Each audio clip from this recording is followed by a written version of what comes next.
Olá, meus irmãos, já estamos aqui ao vivo para mais um episódio do nosso podcast. Vamos dar início ao estudo do Apocalipse 19, do versículo 11 em diante, né? Só para os irmãos entenderem, tem muita gente nova chegando, o que acontece? O Apocalipse ele não é um livro que você precisa ler ele e que ele vai estar te revelando nem vários pontos e nem um ponto só linear. Ele é analepse, como se diz, né? Ele vai e volta nos temas, vai e volta. Então, daqui a pouquinho nós estamos falando da volta de Cristo, mas daqui a pouquinho também a gente vai estar reprisando alguma coisa que está acontecendo antes. Ou algum intervalo que Deus quis adaptar, que Ele quis nos mostrar de coisas que estão acontecendo dentre alguns eventos que estão sendo descritos ali. E vi o céu aberto e eis um cavalo branco, e o que estava sentado sobre ele chama-se Fiel e Verdadeiro. Julga e peleja com justiça. E os seus olhos eram como chama de fogo, e sobre a sua cabeça havia muitos diademas. E tinha um nome escrito que ninguém sabia, senão ele mesmo. E estava vestido de veste tingida em sangue, e o nome pelo qual se chama é Palavra de Deus. E seguiam-nos os exércitos do céu em cavalos brancos, e vestidos de linho fino e branco puro. E da sua boca sai uma aguda espada para ferir com ela as nações. E ele as regerá com vara de ferro. E ele mesmo é o que pisa o lagar do vinho do furor e da ira do Deus Todo-Poderoso. E no manto e na sua coxa tem escrito este nome: Rei dos Reis e Senhor dos Senhores. Esta última semana, ela tem ali detalhamento sobre 1260, 1290, 1335 dias, e onde se encaixa essas mensagens da segunda parte aí do Apocalipse 19. Nós já colocamos aqui no podcast acerca do 1260, por exemplo, onde está ali em consonância com a sétima trombeta. A sétima trombeta, que é o evento que se associa com o arrebatamento, o Senhor trazendo para si os santos vitoriosos. E aí nós temos uma lacuna do 1260 até 1290. Importante ressaltar que depois da sétima trombeta, nos 1260, tem uma sétima taça. E essa sétima taça é a saraivada contra a grande Babilônia, a grande meretriz. Então, conforme a lei, a Torá, a meretriz é apedrejada por 2 ou 3 testemunhas. Por isso que depois da sétima trombeta, os santos já estarão com o Senhor e do alto eles vão lançar as pedras contra a grande Babilônia, que é a sétima taça.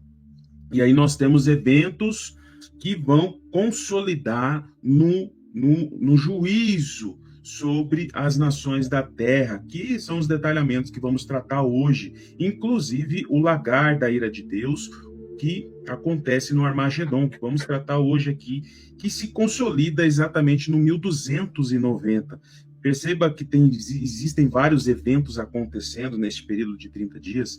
É importante ressaltar esse período de tempo.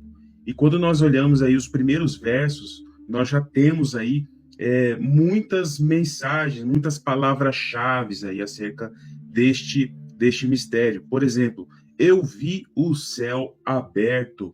Mateus 24, muito claramente, o Senhor declara ali que o Senhor vai chamar os anjos para recolher os seus eleitos.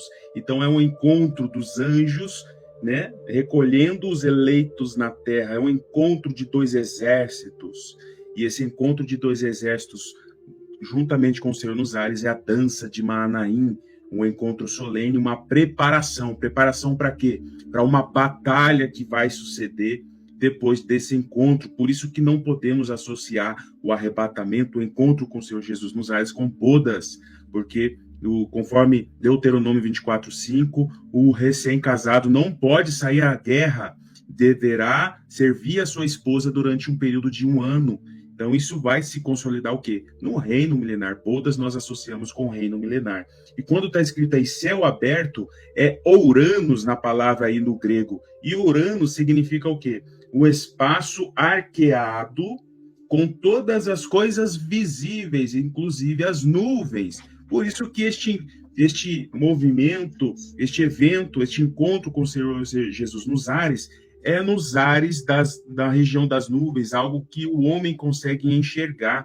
E por isso que bodas vai associar com o quê? Com o mar de vidro. O mar de vidro é no patamar ainda superior diante do trono, como nós já colocamos aqui nos outros episódios do podcast.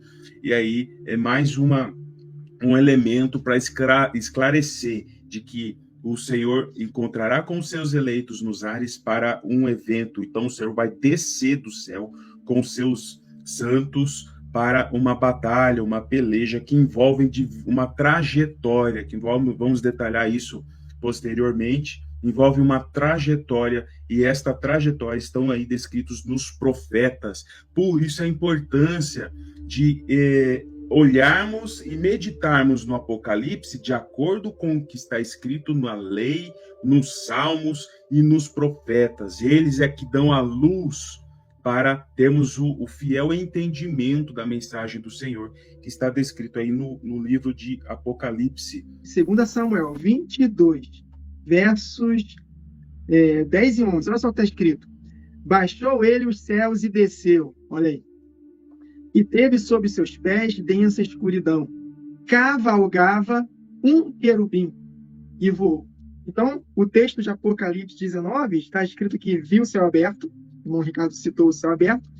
E eu também consigo enxergar, irmão Ricardo, desse céu aberto, aquele texto que está escrito em Hebreus, que o céu se desenrolará como um pergaminho, né? Podemos associar também, o céu vai ficar aberto, né? E eis um cavalo branco, e o seu cavaleiro se chama Fiel e Verdadeiro, e julga e peleja com justiça. E mais adiante, verso 14, e seguiram os exércitos que há no céu, montando cavalos brancos, com vestiduras de linho finíssimo, branco e puro, né? Que são os atos de justiça dos santos, que só participará desse evento quem guardar a santificação. E esse texto de 2 Samuel 22, o texto, o capítulo inteiro, ele é tremendo, ele se encaixa perfeitamente na vitória do Senhor Jesus na batalha do Armagedon.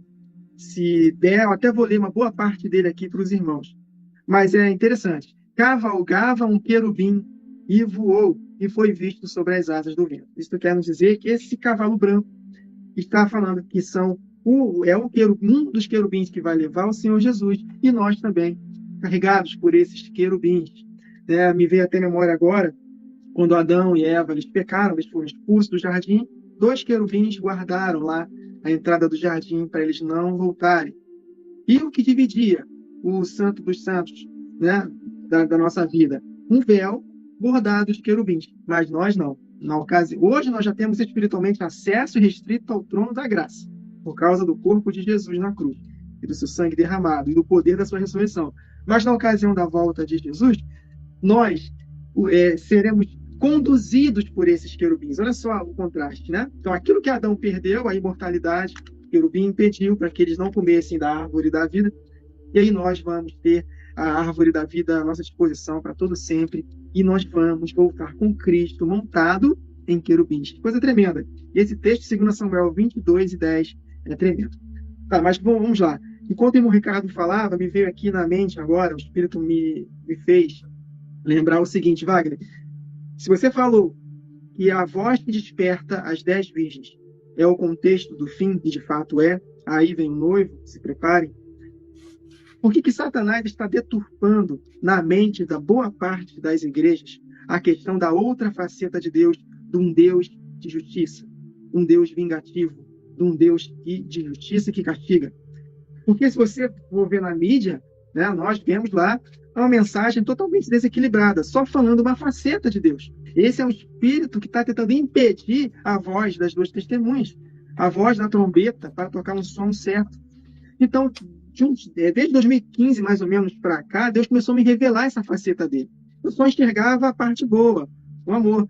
Mas o apóstolo Paulo foi claro em Romanos 11, 22. Considerem a bondade e a severidade de Deus. Então está por toda a palavra dele. E quando nós lemos esse texto aqui, não, deve ser outra coisa. Quer saber? Eu vou pular essa parte aqui, eu não vou meditar não. Né? Deus é amor, ele só é amor, ele é bom, ele só é bom. Eu não vou pular essa parte aqui. Por quê? Olha só o que está escrito aqui. Um Deus que vinga, que julga e peleja com justiça. Um Deus que vai matar. Nós vamos meditar mais sobre o Vale do Armagedon. Milhares e milhares de corpos serão empilhados na ocasião da volta de Jesus. Por que as vestes dele estão salpicadas de sangue? Nós vamos meditar mais à frente, que são os sangues das vítimas, queridos.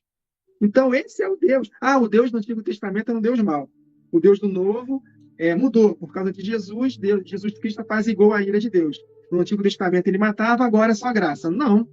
Nós estamos vendo aqui claramente, na ocasião da volta de Jesus, haverá uma matança como nunca houve. O vale, esse território todo que vai de Bosra até o Vale do Meguido, nós vamos meditar também, cerca de 1.600 estádios, equivalem a quase 300 quilômetros, 300 mil metros. Agora imagina esse território repleto de pessoas. E Deus vai simplesmente, numa metáfora, a palavra de Deus coloca uma metáfora, esse território como lagar, né? As pessoas, os marcados pela besta, como as uvas, e Jesus Cristo pisando essas uvas. Imagina, esse território repleto de multidão, e Jesus Cristo acabando com todos eles, a ponto do sangue das vítimas subir até os freios dos cavalos. E aí tem muito que dizer, não, como é que vai ser a destruição do ímpio? Né? É isso que nós estamos tratando, a destruição do ímpio. Sabe? Existem muitas profecias, eu acredito que o irmão Ricardo até vai trazer mais pra frente, de que Deus vai fazer um ajuntamento num lugar em específico a respeito do povo do trono da besta. Né? E eles mesmos irão se ajuntar para tentar pelejar aí contra a igreja, né? E contra aí os seguidores de Cristo nesse momento. Enfim, o exército dos céus estará vindo com Jesus Cristo. Isso é importante de frisar. As estrelas do céu. Muitas dessas estrelas foram derrubadas há algum tempo atrás pelo trono da besta, né? E a gente vai ver isso. Foram mortas, são as testemunhas. Precisamos estar cientes. Eu achei interessante a colocação do irmão Ricardo a respeito dos 7 Espíritos de Deus, né? Dos 4 cavaleiros conectados com os querubins. Por quê? Porque isso demonstra sempre a ação de Cristo Jesus com a sua igreja. Se nós estamos, é isso que eu quero que os irmãos entendam, se nós estamos cheios do Espírito Santo, nós estamos combatendo em nome de Cristo Jesus. Nós estamos à frente da batalha como este cavalo branco. Porque a própria palavra nos diz que os olhos do Senhor estão fixados em nós. É como se os olhos do Senhor estivessem agindo. São os 7 olhos do Senhor que estão representados aonde? Nas 7 igrejas, que são o quê? Os 7 Espíritos, né? Então sempre tem que haver essa conexão igreja, Deus, Jesus e o Espírito, tudo conectado junto. Nós somos conectados pelo Espírito, com o Pai e com o Filho. Então precisamos entender isso. Então, a partir de agora, nós fazemos a vontade do Pai. Por isso que não é difícil de entender esse ponto, de que toda a ação de Deus na Terra nos últimos dias será feita pela igreja. Se temos Cristo com o seu exército, existe um anticristo também preparando um exército. E aí eu vou ir até o profeta Ezequiel, no capítulo 32, que diz assim, ó, diz a Faraó, foste comparado a um filho de leão. Opa, olha só a astúcia, né, do anticristo, ser comparado como um filho de leão. De fato, ele vai enganar a muitos, se fazendo de Cristo, e muitos vão ser enganados por esta aparência. E aqui na profecia diz assim, ó, foste comparado a um filho de leão entre as nações, mas não passas de um monstro sobre as águas, agitavas as águas. Olha que interessante, ele se passa por um filho de leão, mas que de fato ele é um monstro das águas, ele é uma besta que se levanta sobre as águas. E quando a gente relaciona aí Apocalipse 13, que tem uma besta que se levanta do mar, e dali sai o chifre pequeno, nós vamos relacionar aí com o anticristo, né, comandando as nações, povos e línguas sobre a terra. E aqui Ezequiel 32 é profundo, porque aqui diz assim, ó, então te deixarei em terra, em campo aberto, te lançarei e farei morar sobre ti todas as aves do céu, que mais para frente nós vamos tratar sobre o banquete, a ceia. E aqui também Ezequiel 32 fala, né, e se fartarão de ti os animais de toda a terra, porei as tuas carnes sobre os montes e encherei os vales da tua compulência. quando eu brandir a minha espada, de novo a espada desembainhada, ante o seu rosto, no dia da sua queda. E aí, outra relação que eu faço também, né, está com relação à espada afiada. E a essa espada afiada, eu vou até Isaías 49, e aí diz assim, ó, no verso 2, fez a minha boca como uma espada aguda. E aí sim diz assim, ó, tu és meu servo, és Israel, porque hei de ser glorificado. Olha só o exército do Senhor, né? Também envolvendo os glorificados. No verso 5, para que torne a trazer Jacó e a reunir Israel a ele. Porque eu sou glorificado perante o Senhor. O meu Deus é a minha força. Verso 6, para restaurares as tribos de Jacó e tornares a trazer os remanescentes de Israel. Na ocasião do arrebatamento, né? Isaías 11 fala que não vai mais haver, né, muro de inimizade entre Efraim e Judá, ou seja, a união das duas casas de Israel na ocasião do arrebatamento, sendo um só com o Senhor. No verso 10 diz que não terá mais fome nem sede, nem sol os afligirá, porque terão corpos glorificados, em Isaías 49.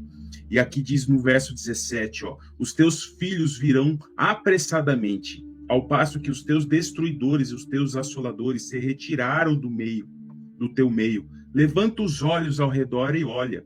Verso 18. Todos estes que se ajuntam vêm a ti. Ou seja, está falando de um cerco, de um ajuntamento, de uma reunião solene. Tão certo como eu vivo, diz o Senhor, de todos estes te vestirás como de um ornamento, e deles te cingirás como noiva. Então, são menções proféticas muito profundas.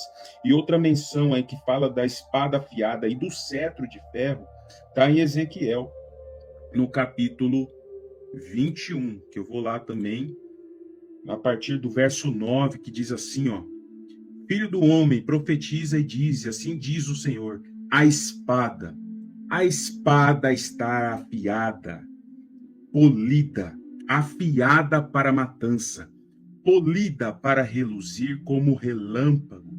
Israel diz, alegremo-nos, o cetro do meu filho despreza qualquer outra madeira.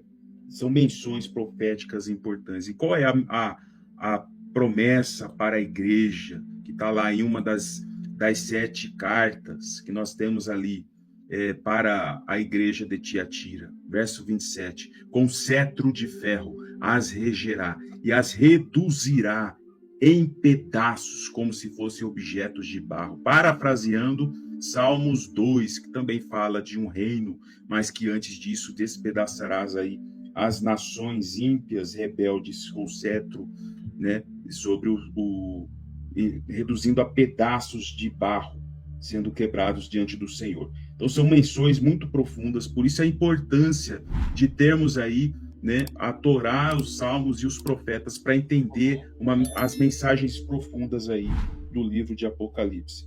Quem é este que vem de Edom, de Bosra, com vestes de vivas cores, que é glorioso em sua vestidura, que marcha na plenitude da sua força?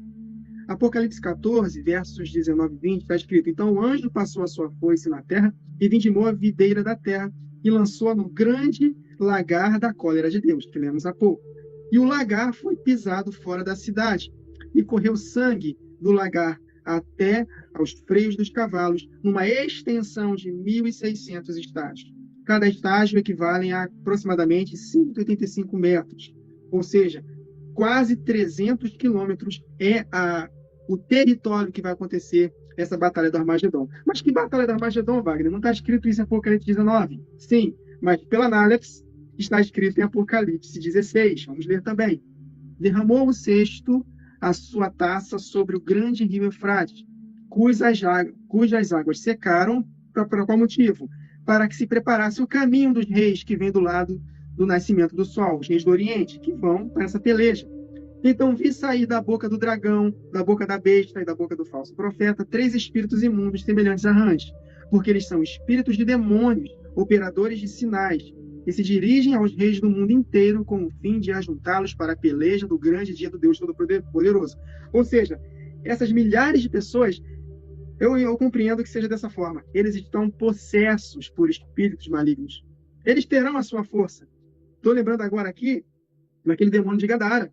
Ele era muito forte, né? Ele arrebentava as correntes.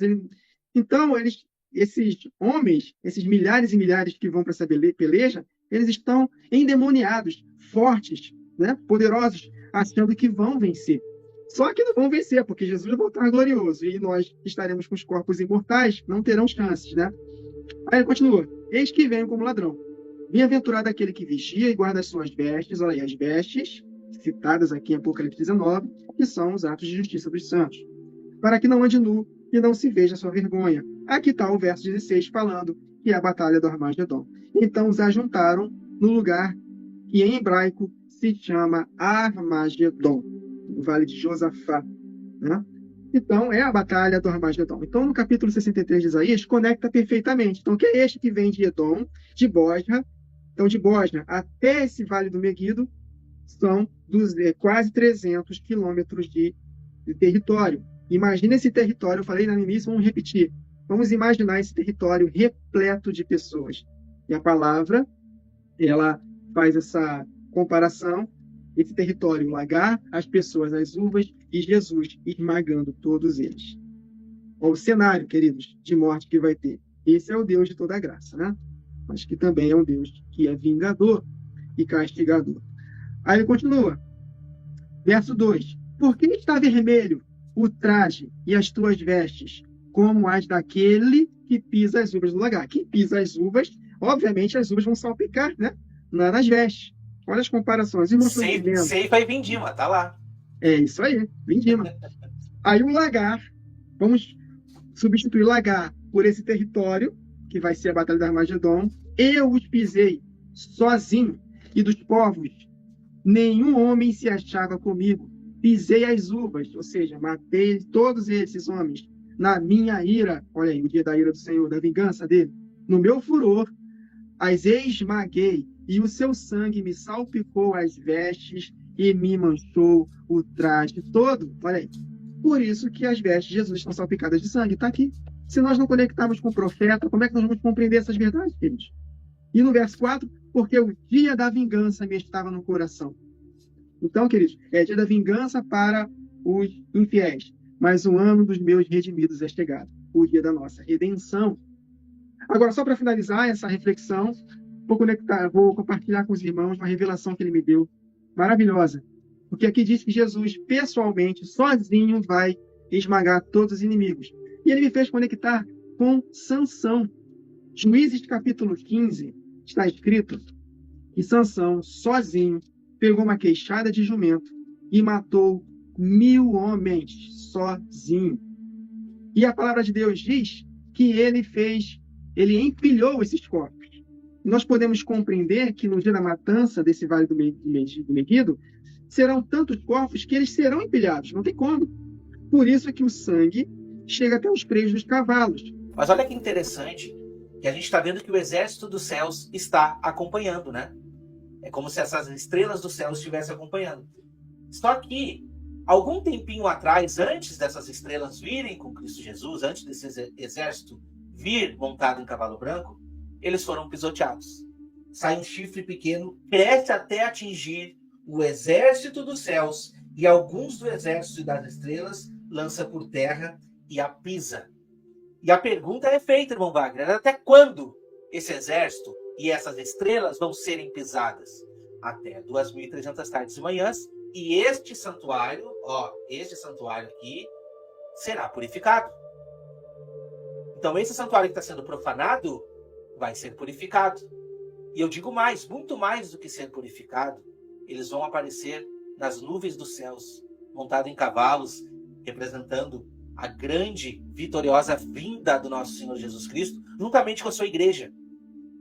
Então, por um certo momento, irmão Ricardo, a gente pode dizer, sim, esse exército está sendo derrotado.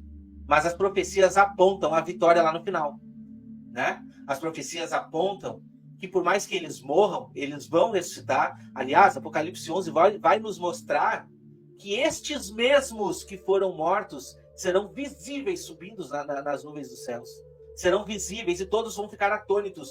Ué, eles foram mortos aqui há pouco tempo atrás, e agora como é que eu estou vendo eles subirem na nuvem? Essa é a representação da vitória. Mas percebe que quando a gente estuda ali Apocalipse 11, o povo está verificando aquela cena, mas eles ficam ali, permanecem ali. Por quê? Porque precisa esse tempo determinado acontecer, até que eles vejam esses mesmos que foram ressurretos, voltando nas nuvens dos céus com o Senhor. Isaías 34, no versículo 1. Chegai-vos, nações, para ouvir, e vós, povos, escutai. Ouça a terra e a sua plenitude, o mundo e tudo quanto produz, porque a indignação do Senhor está sobre todas as nações, e o seu furor sobre todo o exército delas. Ele as destruiu totalmente, entregou-os à matança, e os mortos serão arremessados, e do seu corpo subirá um mau cheiro. E com o seu sangue os montes se derreterão, e todos os exércitos dos céus se gastará. O céu se enrolará como um pergaminho, e todo o seu exército cairá com a folha da vide, como cai o figo da figueira. Porque a minha espada se embriagou nos céus, e eis que sobre Edom descerá, e sobre o povo do meu anátema, olha só que interessante, o povo do meu anátema, para exercer juízo. A espada do Senhor está cheia de sangue, está cheia da gordura do sangue de cordeiros e bodes, e da gordura dos rins dos carneiros, porque o Senhor tem sacrifício em Bosra, e grande matança na terra de Edom. Olha só, palavras duras, mas é exatamente o que vai acontecer nesse momento, entende? Porque Cristo vem para fazer justiça. O Wagner Nunes trouxe aqui também acerca do manto tinto de sangue. Ele fez a leitura de Isaías 63, fez a leitura de Apocalipse 14, onde ali o rastro, a trajetória do Senhor vai percorrer 1.600 estádios. E aí o Wagner Nunes mencionou a leitura de Bosra, mas aí muitos se confundem, mas uma hora é Megido, outra hora é Jerusalém, outra hora é Bosra, outra hora é Edom. Nós precisamos conectar todas as menções proféticas, e aí o Apocalipse 14, ele nos dá esse presente de 1.600 estádios. Quando nós colocamos aqui em quilômetros, dá 296 quilômetros. E se nós colocarmos, faça aí o teste aí no Google Maps, que a gente fez aqui, a gente colocou no grupo.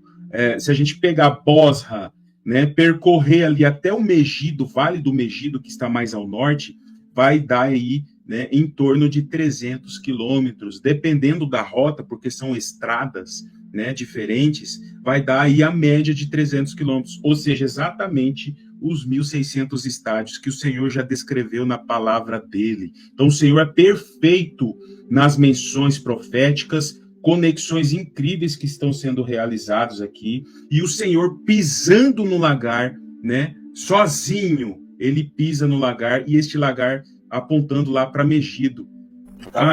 Eu até ia fazer a leitura aqui, Joel 3, porque o lagar também é mencionado lá em Joel 3, eu posso até fazer a leitura aqui, Joel capítulo 3, que interessante, né? Diz assim, ó, proclamai isto entre as nações, apregoai guerra santa, suscitai os valentes, cheguem-se, subam todos os homens de guerra, forjai as espadas, as relhas, as lanças, as vossas podadeiras, diga ao fraco, eu sou forte, né? Apressai-vos e vinde todos os povos em redor, congregai-vos para ali o Senhor faze descer os seus valentes, levantem-se, ó, as nações, e sigam para o vale de Josafá, porque ali me assentarei para julgar todas as nações em redor. Lançai a foice, olha que interessante, porque está madura a seara, vinde, pisai, porque o lagar está cheio, os seus compartimentos transbordam, porquanto a sua malícia é grande, multidões, multidões no vale da decisão, porque o dia do Senhor está perto, no vale da decisão. Então é lindo isso, né? E viu um anjo que estava no sol, e clamou com grande voz, dizendo a todas as aves que voam pelo meio do céu, vinde e ajuntai-vos para a ceia do grande Deus, para que comeis carne de reis, carne de tribunos, carne de fortes, carne de cavalos, carne e dos que sobre ele se assentam, e carnes de todos os homens, livres, servos, pequenos e grandes. E vi a besta e os reis da terra e seu exército reunidos para fazerem a guerra àquele que estava sentado sobre o cavalo e o seu exército. Eu vou ler só até aqui, tá? E aí depois a gente lê o restinho ali. Pode ser, irmão Wagner? Eu estou lembrando aqui do pastor Pedro, que escreveu hoje lá para a gente, lá no WhatsApp, fazendo uma comparação da pedra que Davi lançou em Golias, né? E também se conecta perfeitamente, né? A saraivada de pedras que vai acontecer na grande prostituta, né? Que o irmão Ricardo falou bem no início, né? Que na lei mosaica, a prostituta ela era apedrejada.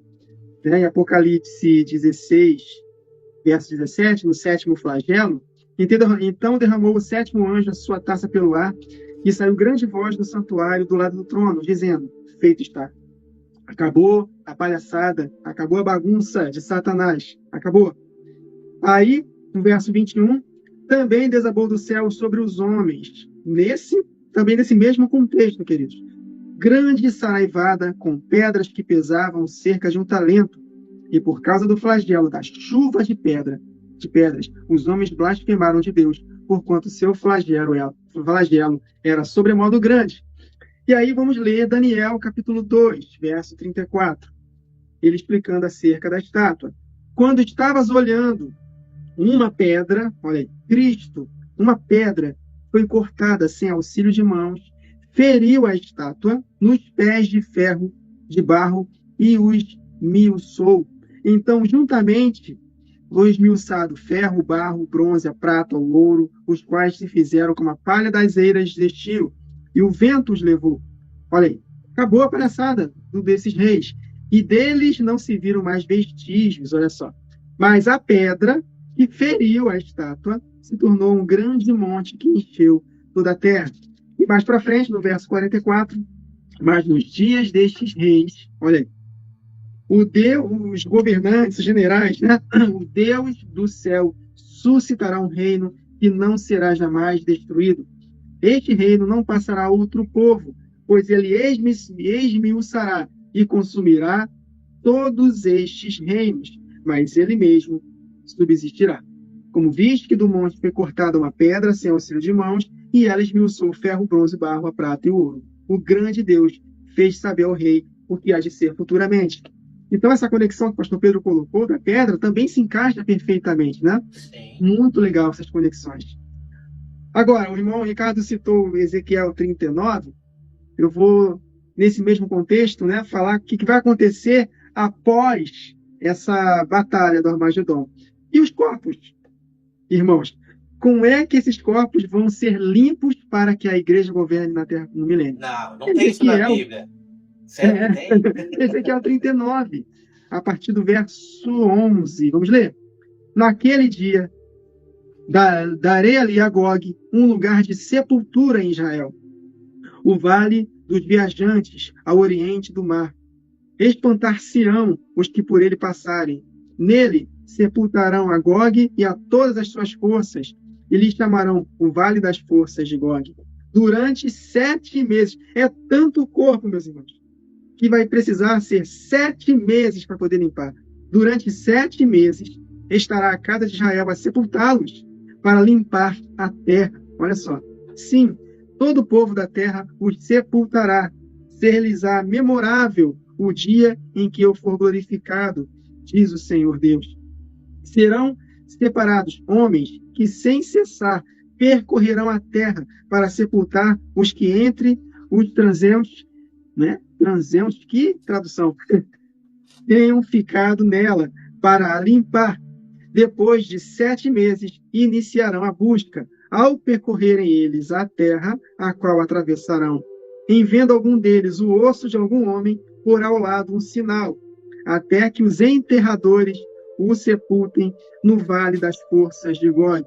Também o nome da cidade será o das forças. Assim limparão a terra. Então, só para corroborar com aquilo que nós falamos acerca dos corpos, é muito corpo. Vamos falar de novo, meus irmãos, para a gente não esquecer jamais.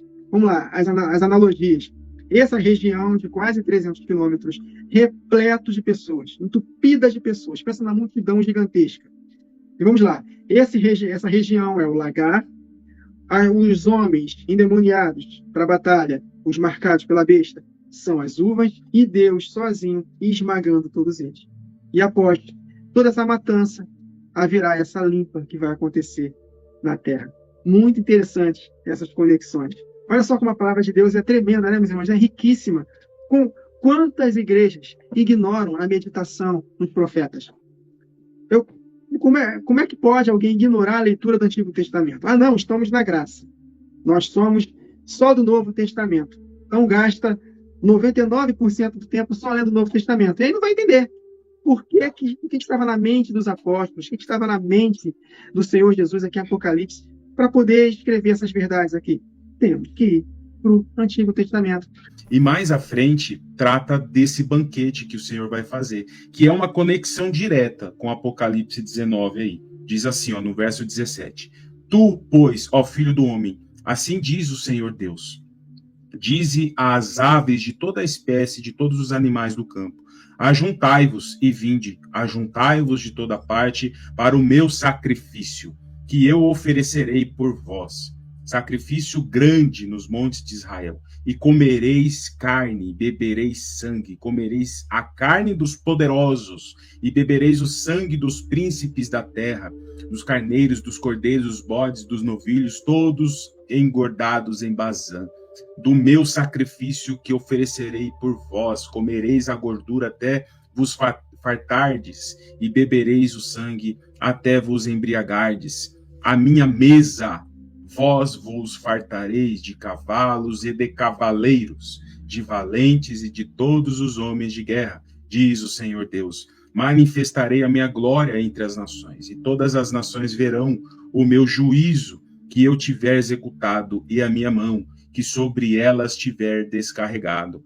Desse dia em diante, os da casa de Israel saberão que eu sou o Senhor, seu Deus. Então, uma conexão direta com Apocalipse 19, porque fala, né, que vai haver ali um banquete, e ali todas as aves do céu que voam pelo meio do céu vão ali se reunir na grande ceia de Deus para comer carne de reis, de comandantes, de poderosos, de cavalos e cavaleiros, que é a mesma nomenclatura que nós encontramos ali em Ezequiel 39.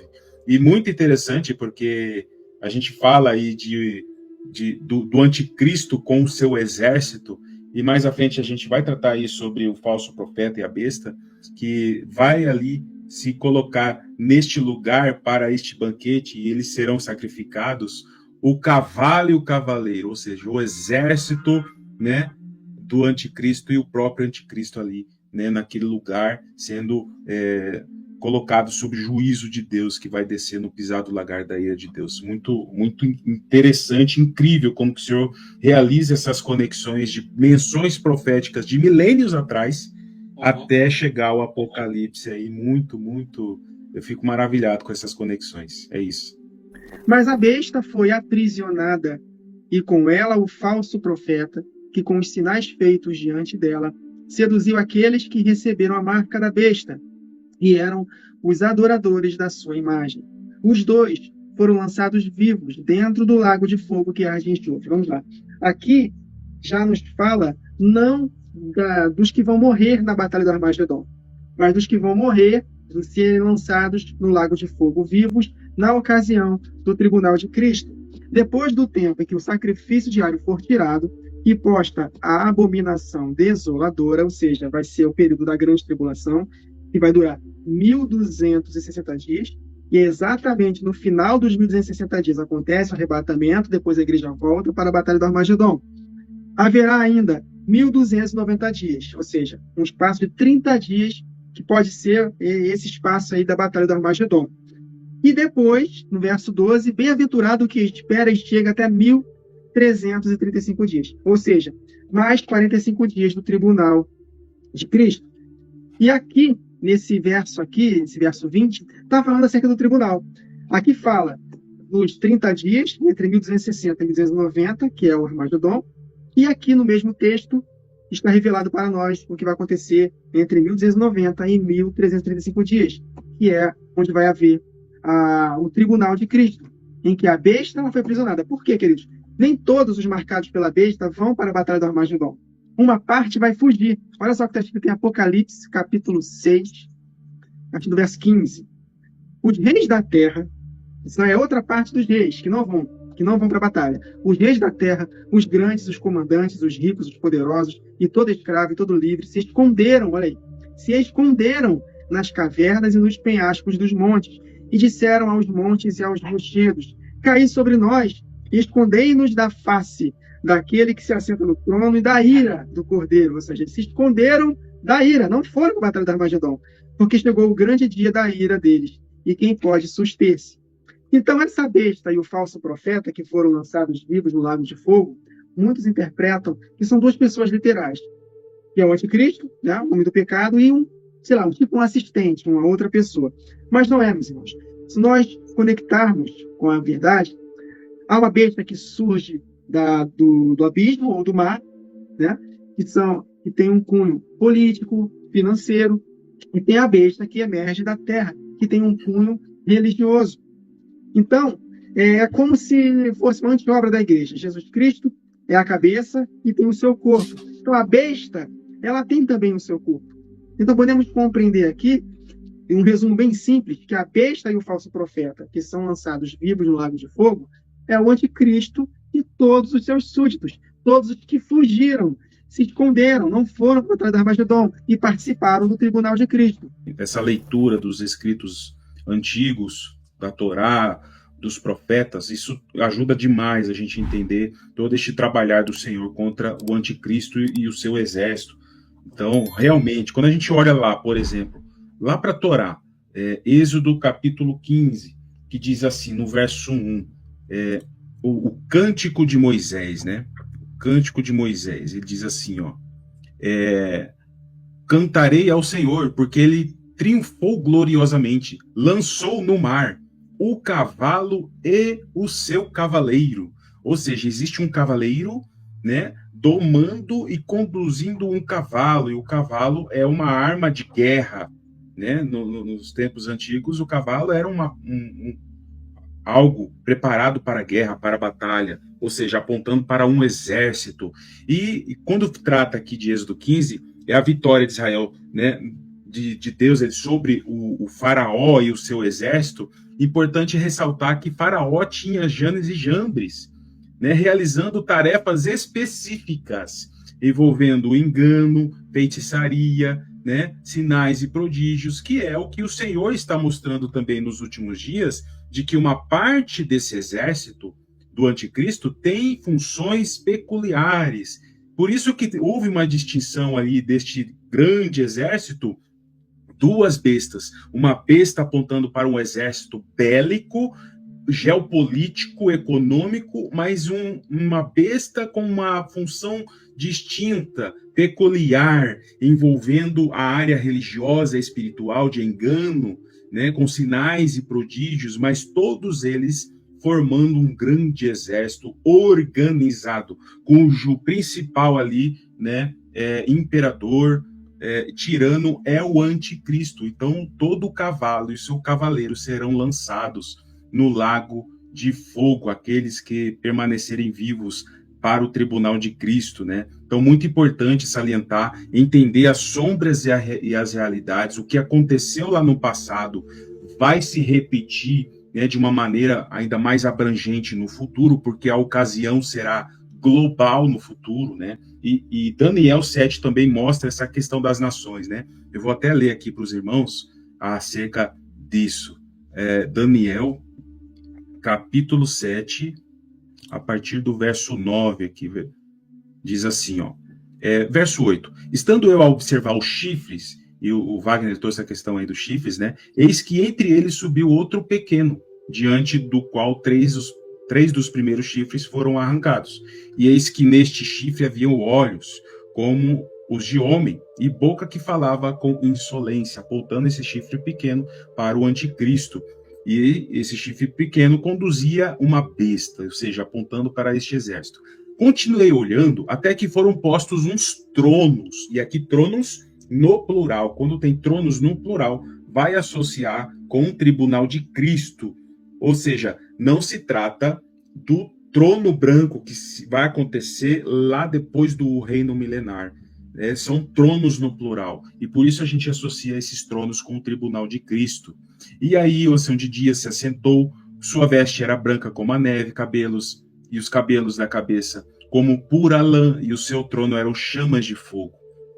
E assim, no verso 10 diz assim, assentou-se o tribunal e abriram-se os livros, e estive olhando por causa da voz das insolentes palavras que o chifre proferia, ou seja, ele foi aprisionado para um julgamento. E o que a gente lê em Apocalipse 19 é que foram presos a besta e o falso profeta, e depois eles foram condenados ao lago de fogo. E é o que a gente consegue enxergar também em Daniel.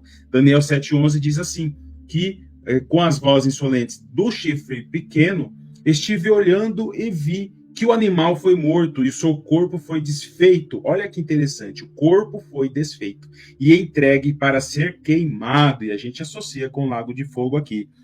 Quanto aos outros animais, foi-lhes tirado o domínio. Olha que interessante, que o corpo da besta foi desfeito, e o que a gente enxerga lá em Apocalipse 13 é que a besta ela tem a formação dela com estes 4 animais aqui de Daniel 7.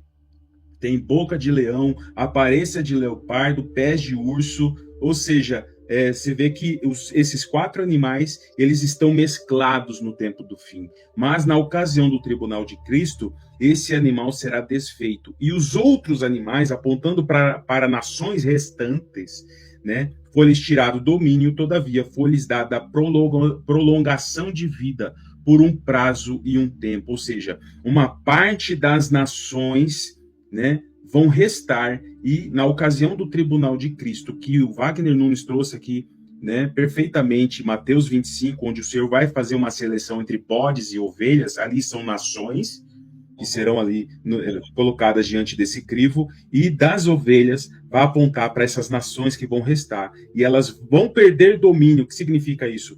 Que quem vai reinar sobre essas nações não serão mais os presidentes, os monarcas, neste tempo, mas a igreja que vai reger com cetro de ferro, né, sobre as nações que vão restar e entrar neste reino milenar. Então Daniel 7 esclarece muito bem isso, e a gente percebe aí uma perfeição do Senhor aí, de realmente colocar todas essas peças nos seus devidos lugares, para entendermos este quebra-cabeça do propósito, do plano do Senhor, aí acerca do juízo e também desse tribunal que vai ser instaurado aí na sua ocasião própria, entre 1290 até 1335 dias.